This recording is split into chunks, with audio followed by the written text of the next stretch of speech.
Today I'm talking with Harvard-educated author, speaker, and therapist Jenna Riemersma, who's the founder and clinical director of the Atlanta Center for Relational Healing. Her new book, Altogether You, Experiencing Personal and Spiritual Transformation with Internal Family Systems, recently launched and was the #1 bestseller spiritual self-help book on Amazon. In addition to her work as a therapist, Jenna holds a master's degree in public policy and worked on Capitol Hill as an influencer in the political arena. Join me today in listening to Jenna Riemersma and her creative ideas about how to use internal family systems to help rectify some of the social pains that we're seeing today and to work from a more compassionate and connected place in relation to all those we meet. Well, let me just start with this by saying that, in the last 2 days, we've had this devastating news in the headlines about racial polarization. We've seen images in the news that are horrible and not new to us in this country also.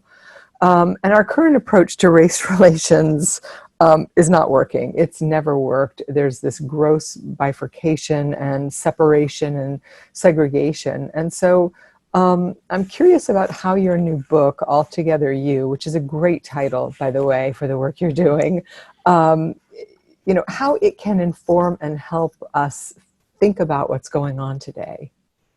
Absolutely. Well, Altogether You brings together the concepts of internal family systems and the struggles that we all face both internally in our own internal worlds, things like anxiety, depression, addiction, as well as the struggles that we face in the groups that we are affiliated with, such as political, religious, and racial divisions.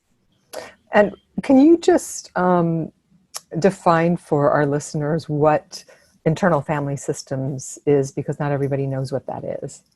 Of course. Internal family systems, I'll use the term IFS to refer to it for brevity, is an evidence-based treatment intervention, which means that it has been clinically proven to be efficacious in clinical treatment of anxiety, depression, addictions, those types of things. But it's a relatively new way of understanding human functioning that helps us to really come to terms with the fact that we as human beings, and I would argue we as groups of human beings, are not monolithic. We are not a single monolithic entity, but rather we are comprised of multiple different parts or elements. And IFS argues that the warring of those parts, both within us as well as between us, are the root of all dysfunction and pain and suffering in the world. And I think it is incredibly germane as we consider what is happening in the headlines today. But IFS articulates that there are foundationally 3 aspects or core elements of who we are as human beings. And I would argue, as a parallel process, who we are as groups of human beings. At our core, at our deepest core, is what IFS calls our self. And every tradition in world religion has a name for this. It might be referred to as the imago Dei, or the God image within.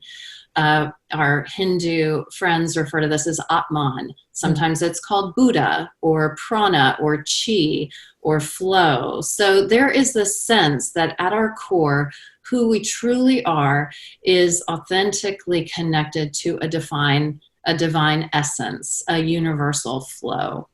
And that when we are connected to that divine essence, which happens when all of the other parts of us relax and unblend or step back, so we access that which is always there intrinsically inside of us, that we spontaneously exhibit and exude what IFS would call the 8C qualities. And those are things that we need a lot more of right now in our headlines. Things like calmness, clear-mindedness, compassion, connectedness. And that's a huge one.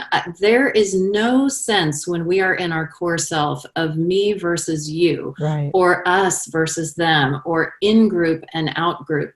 There is this deep sense of interconnectedness, that we are human beings together on this journey of life.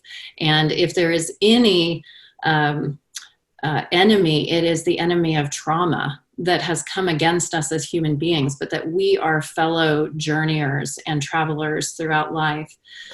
Right. I would add that every one of these traditions you're talking about, especially the non-dual Eastern traditions, talk about this separation.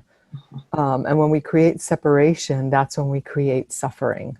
That's one of the ways that we create suffering. And from a neuroscience perspective, you're really pointing to what we call neural integration. That when these self circuits are disconnected, uncoupled, then we get these separate self states, or these what Philip Bromberg beautifully called not me states. So these states, they bear out, there are biological substrates for these states that you're talking about too. That's exactly right. And the neurobiology of the healing work of internal family systems is very fascinating, because in the language of IFS, what you are describing is what IFS would say is referred to as the burdening of the parts, or the separating out, and the burdening. And when that occurs, it happens because of trauma. So at our core, at our essence, we are comprised of a core self and many different unburdened parts. Those parts make us the unique person that we are. They contribute to our unique personality. Culturally, cultures and groups and racial groups have a core self or a core essence, and unique parts, perhaps their musical traditions or religious activities that really make them uniquely who they are.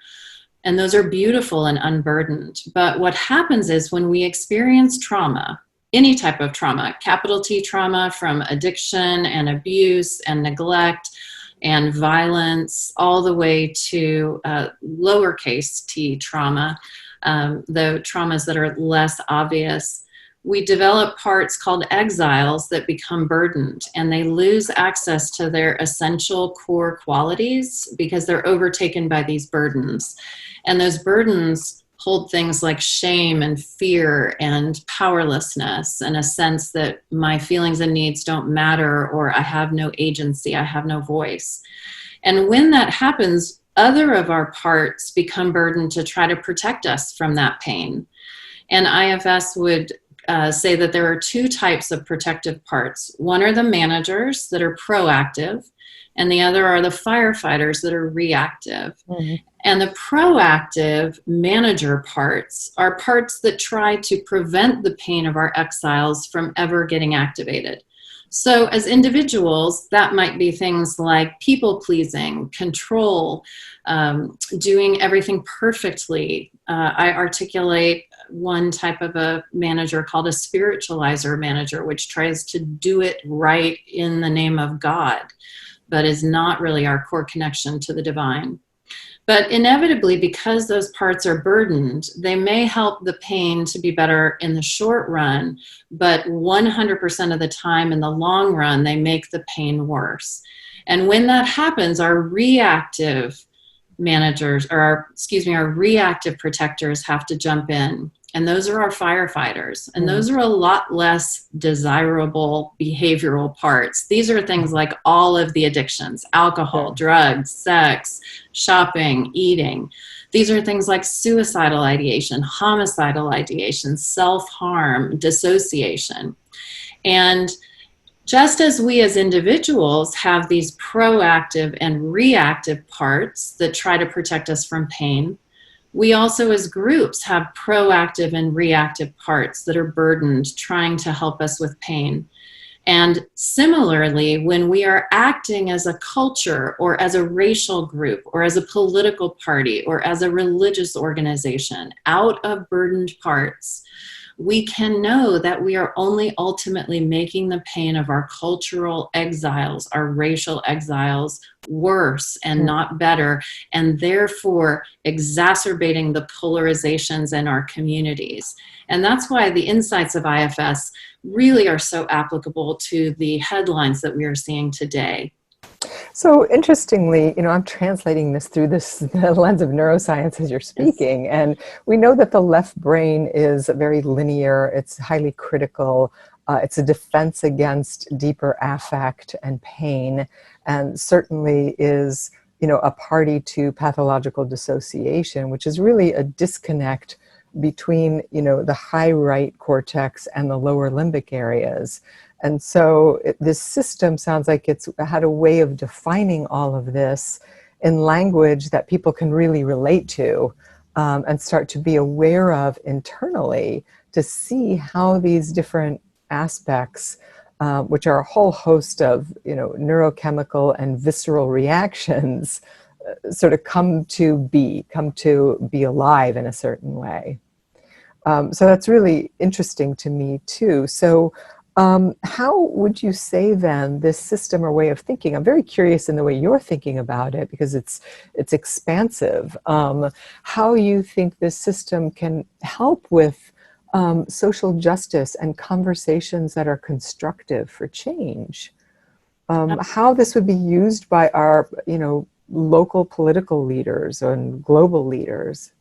Absolutely. Well, first, to speak just briefly to the neuroscience piece, if you really look at what's happening when we're connected to self, which is, I would argue, the ideal state for us to engage in these very difficult and painful conversations, we are activating the orbital medial prefrontal cortex, which is in a very different way than it might typically activate, which would be in a repetitive, almost that looping kind of OCD sort of way. But what happens when we are in self is this expansiveness where the brain is literally connecting to all the different parts, the other regions and hemispheres of the brain in an expansive way. And similarly, the energy in our mirror neurons that we are activating in others is activating their expansiveness, both within their own brain regions, but also in between us. And so it creates what Dr. Richard Schwartz, the founder of Internal Family Systems, refers to as an adaptive connection. That is, hostile, it's defensive.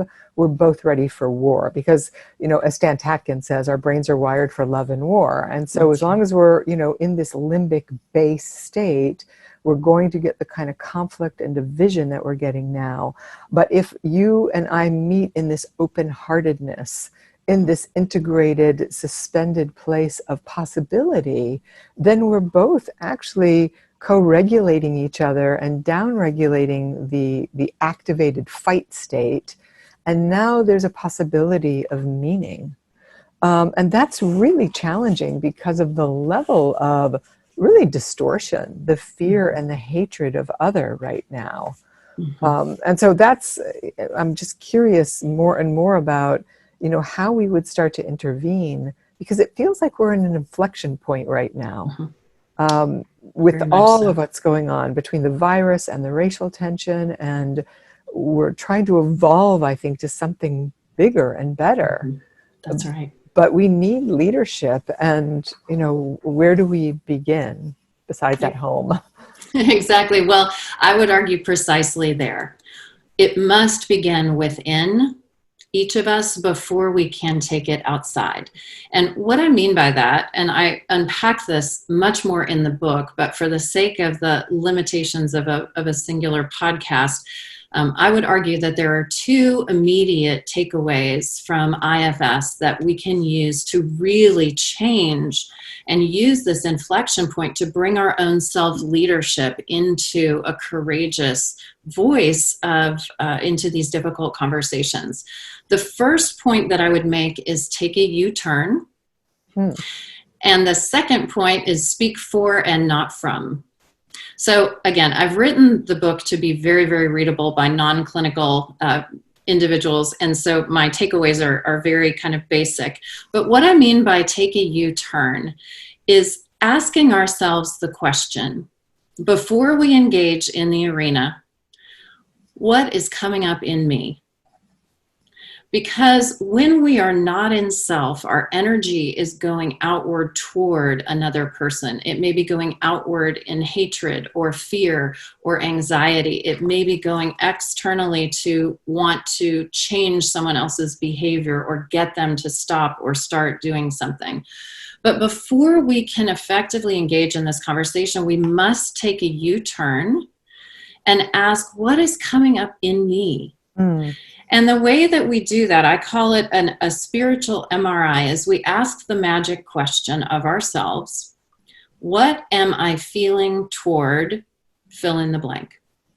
So how I can check to see if I am in self before I engage in this conversation is I can say, if I turn on the television and I see the broadcast of the heartbreaking activity that is happening and unfolding on our streets today, and I ask myself, how do I feel toward that broadcast or those people or that event? And my answer is, I'm afraid. Yeah. I'm enraged. I'm ashamed. I'm avoidant, I'm fearful, then I know I'm in a part and I'm not in self. And so the very first thing I must do is compassionately become curious about that part of me and learn why it is activated so that it can relax and unblend, if you will, and give me access to my core self, because it's from that place of core self that I can engage in the dialogue in a truly healing way. Once we have taken a U-turn, and that alone would change the entire dialogue. If every single person took a U-turn before we said anything, did anything, that right there would completely radically change what's happening. But easy takeaway number 2 of how can I bring leadership in a healthy way as an individual listening to this podcast into the racial conversation is speak for and not from. So number 1, take a U-turn. Number 2, speak for and not from. And what do I mean by that? What I mean is once I've identified the parts of me that are activated, then I speak on their behalf. So if I may give an example, just using my own parts. Sure. Because I can only speak effectively from my own experience. And I have to own that I have a lot of fear and trepidation around that because I am aware that this is such a difficult conversation. But I want to model what I'm inviting us to do. So if I were to inventory my own parts, if I were to take a U-turn and inventory the parts of me that come up around these racial conversations, I can identify, among others, numerous exiles. I have one exile that is terrified to say anything anywhere about racial issues because I'm white. And this part of me knows that I have absolutely no idea how traumatic it is to be a person of color in America and is very afraid of being judged and rejected and hated. I have another exile that is very afraid of doing it wrong and further adding to racial pain by making some kind of misstep, especially in a public arena like a podcast. And I'm worried that, this exile part of me is worried if I use the wrong terminology or inadvertently say something that would be experienced as hurtful, then I would actually be making it worse and not better. I have a cultural exile that is filled with shame and horror when I see not only the atrocities that individuals in my racial group are currently perpetrating, but also flooded with shame and horror about the legacy of trauma that my cultural group has inflicted on people of color. And I have an exile that feels powerless because I'm just one person and I'm just a very small person. And this is such an enormous issue that it just feels overwhelming to this exile. So as a result of having these burdened exiles, I therefore will have burdened managers and firefighters that jump up to try to protect me and shield me from the pain of my exiles.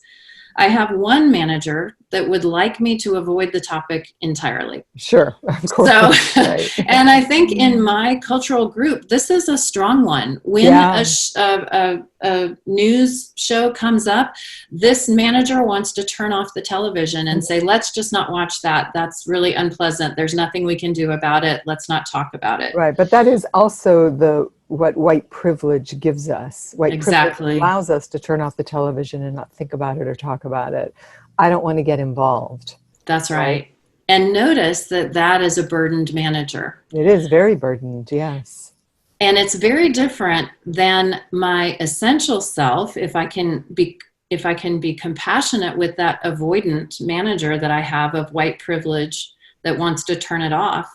And if I can understand that that manager in me is trying hard to help me with pain, so I'm not getting angry at that manager, I'm actually receiving it with compassion so it can relax. When I have access to my core self, I realize we are interconnected. When it is not well with my brothers and sisters in the streets of Los Angeles, it is not well with me, regardless of my immediate circumstances. Right. And so my number one goal is to recognize my parts and greet them with compassion, understand how they're trying to help me so that they'll relax and give me access to my self-wisdom. I have another manager that's a perfectionist, and it tells me, if you're going to step into this conversation today, you better be absolutely sure that you make no mistakes and you say everything flawlessly. Otherwise, you're a total failure and a hateful racist. And this part is trying to help me do it right so that I won't be misunderstood and attacked. But again, not helpful. It's a burdened part. And finally, I have a burdened firefighter that's kind of waiting in the wings, so to speak, and it's watching what's happening. And it's sort of waiting for my perfectionist manager to screw up. And if I say something wrong or am inadvertently hurtful, it's going to jump in and try to take me out and say, you will never be a part of a conversation like this again. You need to stay small and invisible and quiet. It's trying to remove me from the line of fire. And that is not a helpful behavior, but it is a good part. And this is the radical, life-changing, perspective-changing inside of IFS, which is all parts of me and all parts of you and all parts of everyone. Perpetrators, people who are suffering, all parts of everyone are good, even if what they are doing is profoundly not good.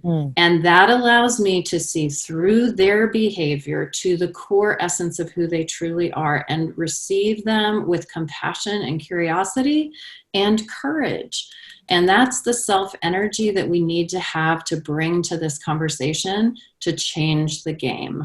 Right. And this is a massive evolutionary calling. And again, it really is reflective of many, many faith traditions, non-dual traditions, this recognition that we are all one. And as you were talking about, this self state, this centered state, what you could call a ventral vagal state, I was thinking about the heartbreak that we feel. Our hearts break 1,000 times a day when we really see and feel the pain of what's going on all over the world in different areas. And so managing that, if you don't have all these other compensatory parts running in and all their chatter about what's okay and what isn't, and we just let ourselves be present with what is, that is a heart opening, sort of a cracking open of the heart, of deep compassion, I think. And that allows us to sit in a place of just being open to what's going on. And I think also, this is a personal belief, that sort of consciousness is, healing without doing anything per se. That doesn't mean we shouldn't engage in activism and make changes, but on a very small level and a powerful level, this act of being present with what is and compassionate and feeling the pain is changing the pain. It's just a very long, slow process. Well, I would agree with that profoundly from many faith traditions as well as the principles of IFS. IFS directly states that it is the self and only the self that holds the power to heal our parts, Mm. which is why access to it is so critical. And many faith traditions echo this, that the point of progressive meditation, in fact, is to arrive at this self state that is profoundly healing. In a Christian tradition, we might say that it is that power of the Holy Spirit that gives us the power to love our enemies and extend kindness to those who hurt us. That is, the healing presence comes from that divine or that core essence within us. And that is a game changer, because that core self, unlike our burdened parts, cannot be overwhelmed by the magnitude of grief and suffering. And that is fairly pivotal. And this is important as we do IFS therapy, is that when we are in self, there is no amount of suffering or grief that a client can share that will overwhelm us. Right. Yeah. And that is true for us as well. As we watch the suffering of the world, our burdened parts are overwhelmed by it and become activated. They either shut down or they act out in an attempt to process the rage and the grief and the shame. And that is not true of our core self. Our core self can simply be present with it, deep compassion, and without becoming overwhelmed or overtaken by it. Don't you think when people are up against, long-held defenses, and they start to feel this abject pain they couldn't feel in childhood, that while they're feeling that feeling and having all of these emotions or affect, that the core self is always there. And it allows for the person to go into the depths of despair that we all are terrified of. And yet there is always some small, still voice, some part that's available that can hold us while we go into our pool of pain, as Marilyn Murray says. And without that, we actually couldn't really ever heal. So in some ways, that flame may not be a flame. It may just be an ember. But it's our job, I think, as therapists to help kindle that ember so that people can have this healing experience. 100%. The philosophy of IFS is that core self is always there in all people all the time at 100%. But we simply lose access to it when our burdened parts jump up and take us over. And so, in fact, the goal is not even to create more of a flame or to fan something into being as a larger state, but actually to bring such compassion to our parts that they step back and give us more access to it. And that is so profound when we think about any human being who is engaged in literally any activity imaginable, to know that inside of that person at all times, in that very worst moment of their worst imaginable behavior, is a core self that is undamaged, that they just simply don't have access to in that moment. That is something that when I think about people who are able to observe the other in that way, it causes me to think of people like the Reverend Dr. Martin Luther King Jr., who could observe the other engaged in horrific atrocities and still, while not in any way, shape, or form articulating that the behavior was okay, because it's not. Right. See who they are and hold compassion and love for the God image, for the self state that is within them, which at the end of the day, when I finish my yoga practice every day, we say namaste, which conveys this, the God image in me sees and bows to the God image within you. Right. Yeah, and for a therapist to hold that vision, to hold that knowing, is an incredible invitation also for the person to move towards their healing. Absolutely. Absolutely. So do you have thoughts again about sort of where to begin and how we would bring these notions to the broader culture and to start to have these conversations? Yes, so I would sort of circle back to the first 2 points of take a U-turn, and speak for and not from. Mm-hmm. Those are really the two takeaway action points that every individual can use today Right. as a way of beginning. Because if we are not starting from a place of self, with self-awareness of our parts that are influencing the way that we engage in this conversation, we will not be able to engage wisely or with a healing energy. Mm. Because even our burdened parts who may be doing good things, for example, burdened managers that out of a sense of shame or guilt are over functioning in attending rallies or speaking or signing petitions, they are doing good things, Right. but they are burdened. They're trying to compensate for shame and pain. And so ultimately, that is not a place of self-led energy that is truly healing. But what I would argue beyond that, once we have taken those two steps and hopefully more to bring our core selves to this conversation, is I would argue, just as you and I work with betrayal trauma in our offices every day, when we have two parties and one party is the betrayer, it is incumbent on the betraying party to begin the process of owning and of speaking honestly Right. their wrongs and of receiving the emotional impact from the betrayed partner and making restitution.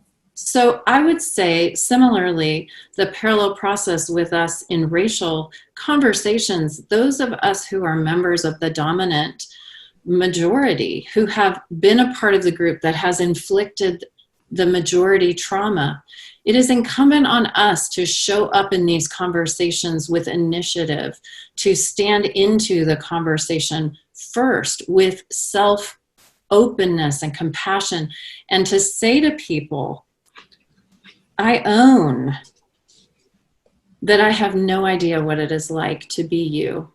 I do not know what it is like for you to be here sitting across from me. Would you be willing to share with me what it's like to be you in America? What is it like to be you talking to me about race? I am white and you are a person of color. What does that feel like for you? How do I represent the atrocities of the generations that have gone before in your mind? What parts of you become activated? Tell me what that's like and how I can own that and make amends to you to the degree that I'm able, in a way that would feel meaningful. So it's on us as a majority group to initiate that process. Well, I know, and I've been in lots of diversity conversations and communities, and I know oftentimes marginalized people don't want to educate white people about what their experience is like. Yes. And so that can be a very tricky invitation, because there might be people who have hostile parts who say, why do I have to educate you? Why don't you just take ownership of what your part is in this? So, again, I think these would be, this would take a while, and they could be very tricky conversations, because white people can come across looking like do-gooder white people. Yes. For their own aggrandizement, or to make themselves feel less burdened or less guilty. Right. Exactly. And you can tell the spirit, what type of part someone is speaking from when they are speaking across from you, and if it is coming from a burdened place. And I'm really glad that you brought that point up, because this would not be asking someone to educate us about the wrongs that have happened. This is asking about their individual experience, their felt experience in the room. Right. So in other words, what is it like to be you? Which is a question that is a question of deep intimacy. How is it for you to sit across from me? Not necessarily educate me about all the harms that have come to you. We need to start with ownership and our own education around that. But I want to try, if I can, to understand your felt experience. And if my even being here is deeply offensive, would you be willing to tell me about that? Yeah, that's nice. Yeah, I think that really starts to make a safe space to say, I can take it. I can take and this parallels the betrayal trauma, to say, I can take your rage.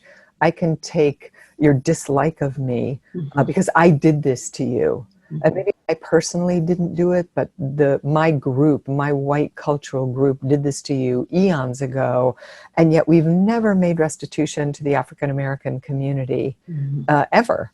And so, this whole icon of the angry black man is just disgusting to me, because why wouldn't the black man be angry? Right. Why would he Right. be anything else when he can be shot for jogging while black? That's right. Right? And so there's so many, it's just such a complexity. As we were talking, I thought, wow, what would it be like to start IFS community groups all over the country?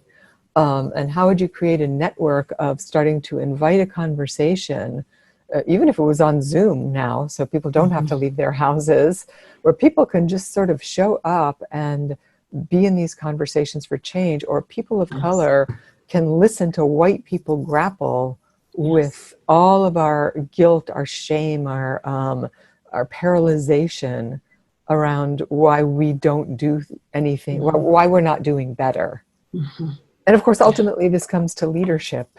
It becomes very political. Well, it does. And I think that IFS informs our awareness of what is happening politically.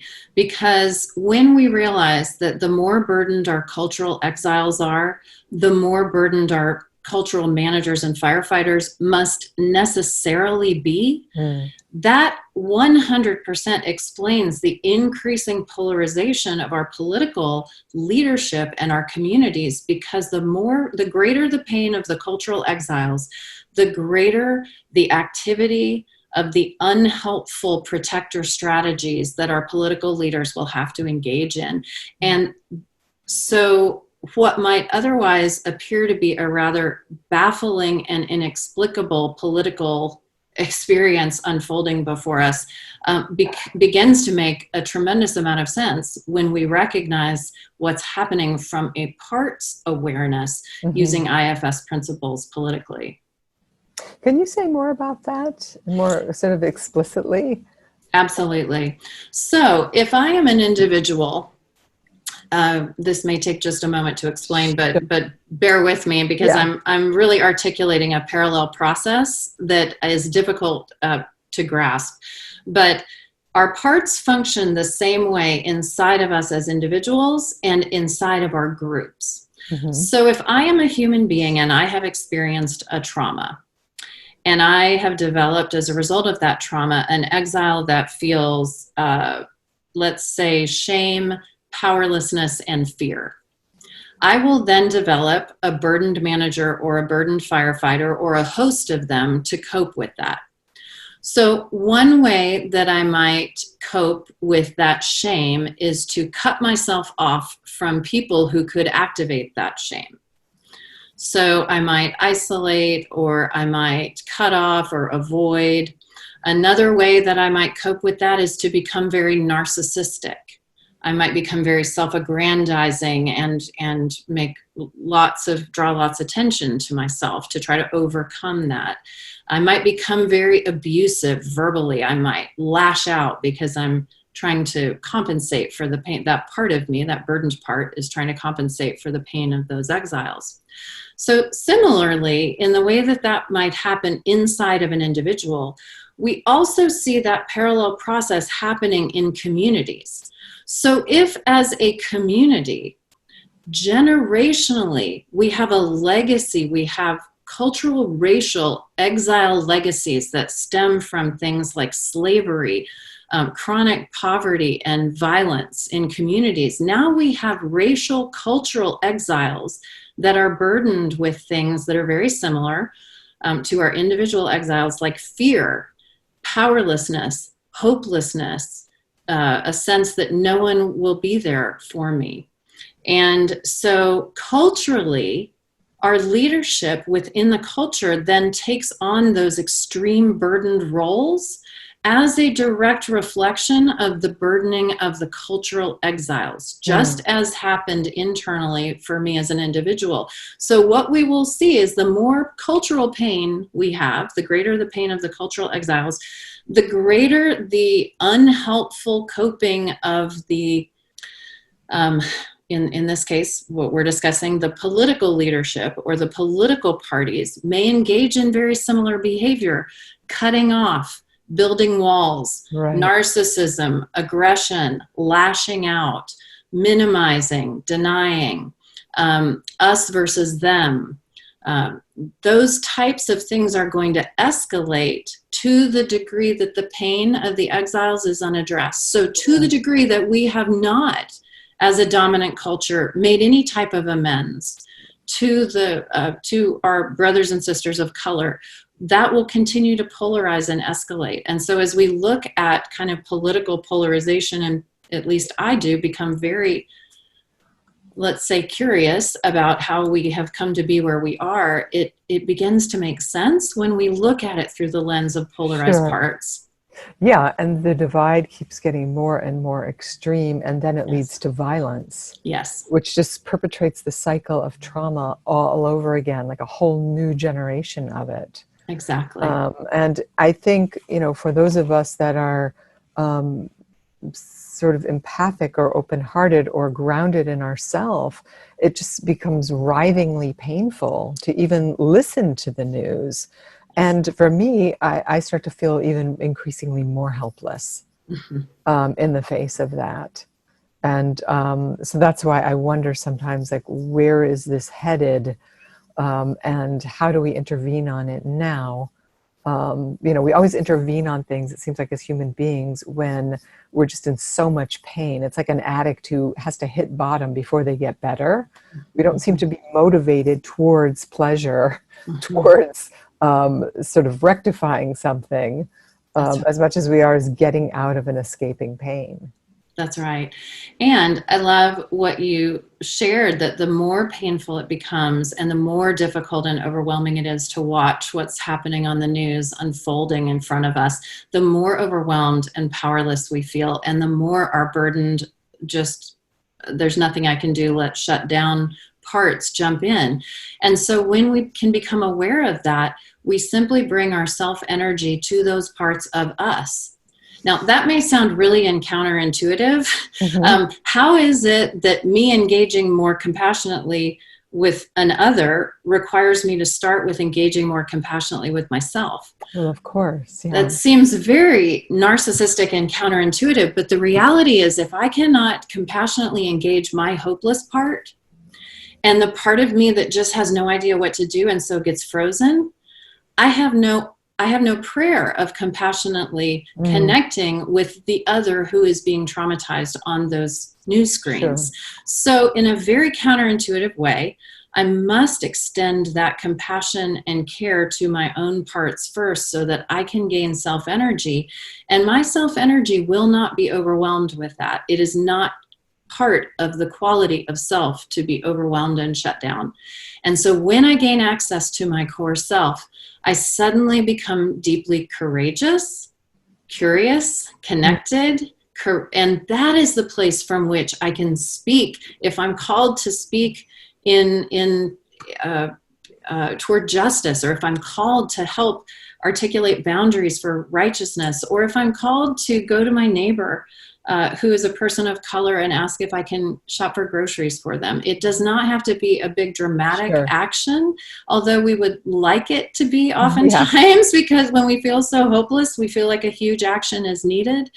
But we each then in our self-energy have that calm awareness and the courage to make a difference in the arena and environment and with the people where we are and where we're called to be. Yeah, that's beautiful. And then we can walk with compassion. I was thinking it's sometimes easier to make the association of the violence we perpetrate on ourselves. If you drop something and you call yourself stupid or I'm an idiot, that is then perpetrating violence on others, because you will treat others in the same way you treat yourself. Exactly. Right. So being compassionate starts at home. Before we can be compassionate with others, because otherwise it will feel patronizing or, false in some way. That's right. So can you tell us a little bit about how you came to write Altogether You? and how you corralled all of your parts to become together, write the book. That's why I think the title is just so spectacular for what you do. Well, it's a rather spectacular story, I will say, but in a nutshell, about 3 years ago, I have a pattern of getting up in the morning and spending time in the quietness of the early hours with my higher power and a cup of coffee and my dog. And I began to feel a physical pull in my stomach. Very unusual, and it got my attention right away. And I just knew it was my higher power asking me to do something, but I didn't know what it was. And so every day I came back and sort of open-handedly in a meditative way said, okay, I'm listening. What is it that you want me to do? And got nothing. And this went on every single day for a year. You're persistent, right? As the year drug on, I got more and more irritated with my higher power. Uh-huh. And I started getting stompy, and I finally said, okay, if you're not going to tell me, I will help you out. And so you can either stop pulling my gut, or you can tell me what you want me to do. So I got out a legal pad and a pen, and I put one idea on each page of the legal pad and a pro-con list, just in case God needed some help with that. And I wrote out probably 10 or 15 ideas, most of which had to do with business or other things. And on the very last page, I wrote Martina Luther. And that's sort of a joke, like a female play on Martin Luther, meaning bringing a radical message to faith communities. Oh. And I pointed to that page, and I put a great big X across that page of the legal pad. And I said, God, this is the one idea I will not do. Ah. And that was the birthplace of Altogether You. I see. Because it is a message of radical grace and compassion for all of our parts. And that starts with the divine image within us. And that is not always a message that is well received in all faith communities. In many faith communities, it is. And in some, that is radical, and that we are fundamentally the essence of the divine, and there is goodness at our core. Yeah, that does really hit right up against the original sin notion, doesn't it? It does. And I don't argue against original sin. I just argue that it is held by the burden of our parts, not by our core self. Sure.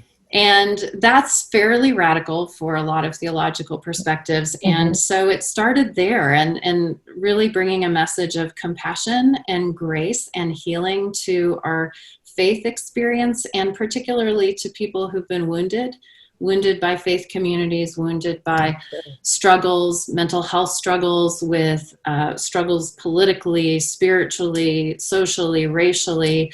The book is fairly comprehensive, and it starts with how we relate to ourselves and how we relate to God, and then how that impacts how we relate to others, and then how we relate to each other, group to group, and society to society, and culture to culture. So it starts from the small and goes to the large, and it was certainly a labor of love. Sounds like it. Well, it sounds like a beautiful book. And I hope everybody who's listening reads this book, because it sounds like the world could use it based on what you're saying. So the title of the book is Altogether You, Expanding Personal and Spiritual Transitions. Is that right? Experiencing personal and spiritual transformation with internal family systems therapy. Yeah, thank you. Sorry, I goofed that. I can't even read my own handwriting. So we'll have more information for listeners also at the end of this podcast. But is there anything left that you would like to add that maybe we didn't cover in this hour? I think if I just had one message for anyone who is listening, it would be that all parts of you, even the parts of you that you're most ashamed of, even the parts of you that feel the things that you don't want to feel, and do the things that you wish you didn't do and can't seem to stop. All parts of you are good, and all parts of you are welcome. That's beautiful. Thank you. So thank you, Jenna, for being with us. And again, you can find her book on Amazon.com, and we'll give you all that information. Thanks so much, Alex. A pleasure to be here. Yeah, thank you.